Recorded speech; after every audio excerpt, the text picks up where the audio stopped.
భారతీయుడు 2 సినిమా గురించి and most importantly సినిమాలోని పాటల గురించి మనతో మాట్లాడడానికి the most happening choreographer dance choreographer Johnny master is here. Master ఎలా ఉన్నారు? సో భారతీయుడు 2 అంటే ఈ సినిమా పేరుని పలకడం కూడా చూసారా, భారతీయుడు 2 అని అనలేం, భారతీయుడు 2 అనాలన్నమాట. భారతీయులు కాబట్టి ఆ గర్వం ఉంటుంది, ఆ ప్రేమ ఉంటుంది. ఆ సినిమా అంటే ఆ ఇష్టం కూడా ఆ రేంజ్ లో ఉంటుంది. మాస్టర్, ఫస్ట్ ఆఫ్ ఆల్ భారతీయుడు సినిమా ఫస్ట్ రిలీజ్ అయినప్పుడు మీరు ఏం చేస్తూ ఉన్నారు? నేను ఊర్లో మెకానిక్ పని చేసుకున్నాను. మెకానిక్ పని చేసుకుంటున్నది అది. ఎంత చిన్నపిల్లలు నేను. సో చదువు లేదు, ఓకే చదివాం అంతంత మాత్రం చదివా, బట్ మెకానిక్ పనిలో ఉన్నాను. పక్కనే థియేటర్స్ అన్నీ. ఎక్కడ ఇది? నెల్లూరులో పక్కనే థియేటర్స్ అన్నీ పక్కనే. సో అక్కడ అర్చనాలోనో నర్తికి థియేటర్ దేంట్లోనో ఈ సినిమా 3వ హాల్లో దేంట్లో ఉండాలి. సో మా అక్కడే షాప్స్ ఉండేది, కనమాల్ అక్కడంతా కూడా. సో అక్కడికి వెళ్ళినప్పుడు ఈ సౌండ్స్ ఎక్కువ వినపడతా ఉండేది. అంటే పాటలు అప్పుడు మేము వెళ్ళిపోయేది, ఛాయ్కని వెళ్ళిపోయేది, పాటలప్పుడు పాటలు వినేసేది వచ్చేసేది. సో అలా చేసుకుంటూ అంటే అది వేరే ఆ రోజులు ప్యూర్, అది అప్పుడంతా ప్యూర్గా ఉండేది. ఆ స్ట్రీట్స్ కానీ జనాలు నిజంగా చెప్పినా చాలా ప్యూర్గా ఉండేది. సో ఆ టైంలో ఈ సినిమా రావటం అంటే అప్పుడు కొత్త ఇవన్నీ. భారతీయుడు 2 అనగానే ఒక ముసలాయన అసలు ఎలా కొడతాడంట, మర్మకళ మీరు ఒక 3 మర్మకళ ఇది చేసి చూపించాలి. అంటే మీ నుంచి స్టెప్పులు ఎప్పుడు మేము చూస్తాం. నాకే మర్మకళ రాదు. భారతీయుడు సినిమా ఎన్నిసార్లు చూసాను. ఇలా అంటారు ఒకటి ఇది కూడా ఉంది.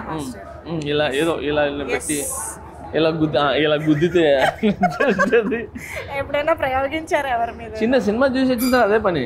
చిన్నప్పుడు ఎవరైనా మాట్లాడినా ఎవరైనా ఏదైనా చేసినా అలా ట్రై చేసేది. బట్ మజాక్ రా బాబు అని చెప్పి మళ్ళీ, కానీ వచ్చేది కాదు అది మా అందరికి. అదొక ఆర్ట్. ఇప్పుడు మార్షల్ ఆర్ట్స్ ఎలాగో, సో అలాగా మర్మకళ అనేది అందులో మన ఇండియన్స్ దాంట్లో ఇప్పుడు మార్షల్ ఆర్ట్స్ అనేది ఎక్కడి నుంచో వచ్చింది. సో అలాగా మనకు ఇక్కడ మర్మకళ అనేది మన ఇండియన్స్లో క్రియేట్ అయింది. మర్మకళ అనేది అది మన ఇండియాలో ఉండటం అనేది అది నిజంగా అది గ్రేట్గా అండ్ చాలా గర్వంగా ఫీల్ అవుతాం. అలాంటి మనకి తెలియని ఎన్నో ఎలిమెంట్స్ ఉన్నాయి, చాలా ఉన్నాయి దీంట్లో. సో భారతీయుడు సినిమా నిజం చెప్పాలంటే నాకు పాటల ద్వారానే పరిచయం. అంటే చిన్నప్పుడు సినిమా అర్థం చేసుకోలేని స్టేజ్లో we thoroughly enjoyed the songs. అప్పుడే కొత్తగా వచ్చిన టేప్ రికార్డర్లో సో అవి బాగా గుర్తు అనమాట. సో అలా సాంగ్స్ పరంగా మీకున్న మెమరీస్ ఏంటి భారతీయుడు 2 మూవీ? భారతీయుడు 2లో నాకు డాన్స్ పాటలు ఇవన్నీ కూడా బాగా ఇష్టమే. కానీ దాంట్లో నాకు ఎప్పటికీ గుర్తుండిపోయేది, హార్ట్ టచింగ్గా బాగా ఇష్టంగా ఉండేది, డబ్బుల్ని పడవలుగా చేసి వదిలేసి, అంటే ప్రేమ ముఖ్యము, అంటే ఎదుటోళ్ళ కళ్ళల్లో సంతోషం అది ముఖ్యం, డబ్బులు కాదురా అని చెప్పి అప్పట్లో 500 తను చేసి వదలటం అనేది ఆ యొక్క మాంటేజ్ అనేది అసలు చాలా చాలా ఇష్టం నాకు. అందుకే పచ్చని చిలుకలకు తోడు ఉంటే అనేది నాకు చాలా ఇష్టం. మిగతా డ్యాన్స్ సాంగ్ ఉన్నాయి, బట్ ఆ సాంగ్ అనేది బాగా ఇది తగిలేస్తుంది ఇక్కడ. సో సూపర్ సాంగ్ అది నాకు ఆ సినిమాలో మెయిన్ పార్ట్. అంటే మనసులో ఉండిపోయే పాట అంతే. పచ్చని ఇవన్నీ డాన్స్ మనం ఈ అదిరేటి డ్రెస్ వేస్తే ఇవన్నీ కూడా మనం ఎంజాయ్ చేస్తాం, అన్నీ చేస్తాం, కానీ గుర్తుండిపోయేది అంటే పచ్చని చిలుకలతో ఉంటాయి. సో దాంట్లో బురదలో చేయటం, పడేయటం, అండ్ పెద్ద కమలాసంగా పోయి లుంగి కట్టుకొని ఇట్లా అనుకొని వేయటం, అండ్ ఆమె మన సుకన్య గారు వాళ్ళిద్దరులా అలా చేయటం. సో ఆ క్యూట్నెస్, ఆ మాంటేజెస్ అండ్ వాళ్ళ ఎమోషన్ అనేది అస్సలు సూపర్ కొరియోగ్రాఫ్. ఇప్పటికీ అలా కళ్ళ ముందు చాలా మంచి కొరియోగ్రాఫ్, నాకు చాలా ఇష్టం ఆ కొరియోగ్రాఫ్. సో ఇప్పుడు కమింగ్ టు భారతీయుడు 2, ఫైనల్గా మీరు భారతీయుడు 2 సినిమాలోని పాటలకి కొరియోగ్రఫీ చేయడం అసలు ఎప్పుడైనా ఎక్స్పెక్ట్ చేశారా? Did you? అయ్యో నేను చేయలేదు, ఇమాజిన్ ఆర్ నేను చేయలేదు.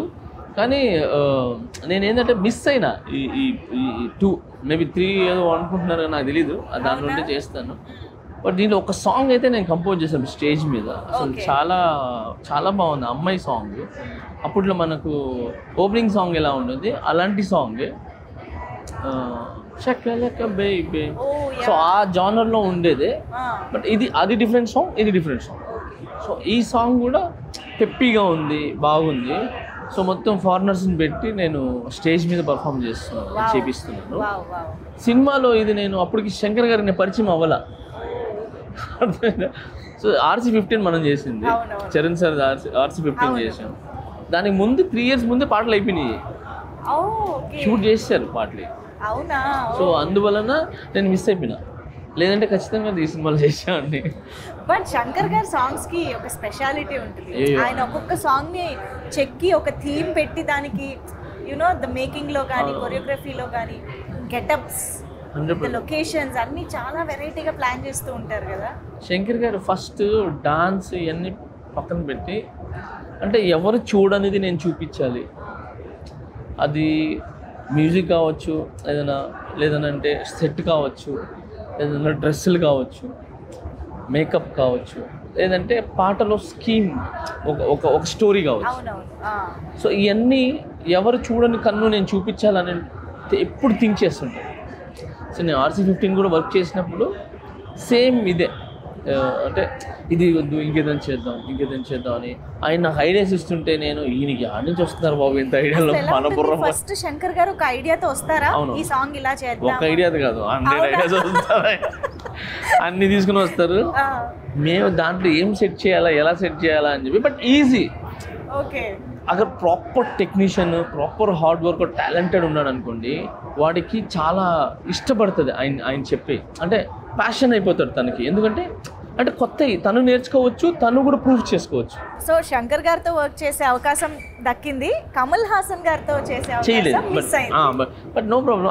బట్ సినిమాలో చేయకపోయినా అవును, Manifesting Indian 3 ఖచ్చితంగా దాంట్లో చేస్తాను, నమ్ముదాం.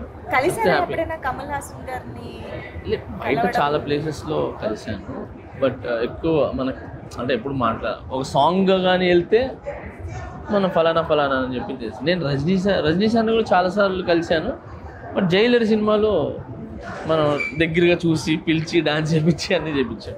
సో ఎప్పుడైనా ఏంటంటే కమల్ హాసన్ గారిని బయట కలిసాం కానీ వర్క్ చేయలేదు. మీకు ఒకవేళ అవకాశం దొరికితే ఇలాంటి జానర్లో సాంగ్ వస్తే బాగుంటుంది అని ఏదైనా ఒక డ్రీమ్ అలా అనుకోవడం ఏదైనా ఉందా? నాకు కమల్ హాసన్ గారితో చేస్తే దశావతారాలు ఒక సాంగ్ చేశారు, కాంతారా లాంటి కైండ్ ఆఫ్. ఆయన చేసింది దశావతారాలు అలాంటిదే ఒకటి ఉంటుంది. సో అది ప్రాపర్గా ఇంకా ఎగ్జిక్యూట్ చేసి, అంటే ప్రాపర్గా చేయాలి అనేది దాంట్లో భలే ఉంటుంది. అది మీరు చూస్తే దాంట్లో ఉంటుంది అన్ని అవతారాలు. సో ఆ విధంగా ఏదైనా ఇంట్రెస్టింగ్గా అదొకటి. తర్వాత మాటలు కొరియోగ్రాఫీ చేయడం ఇష్టం. కన్ను పిల్లవన్నీ కన్నులున్నవన్నీ ఎన్ని వగలు పోతున్నావే చిన్నారే, అంటే ఆపోజిట్ తన్న అంటే అలాంటి టాస్క్ అదొకటి.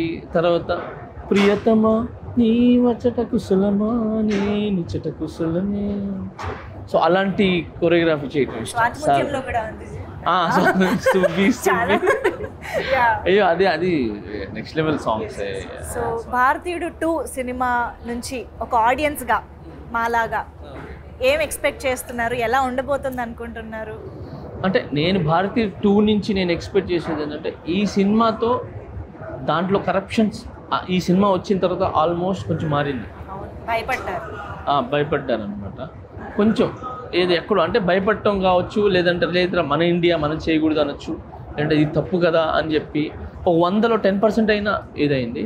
ఈ సినిమాతో కూడా అలాంటి మెసేజ్ వచ్చి జనాలకి ఉపయోగపడి మారేది, అలాంటిదన్నా మెసేజ్ వచ్చి పబ్లిక్ హ్యాపీగా ఉండి వాళ్ళ లైఫ్ బాగుంటుందని ఎక్స్పెక్ట్ చేస్తాను. Amazing master, very nice talking to you. All the very best for future endeavours కూడా.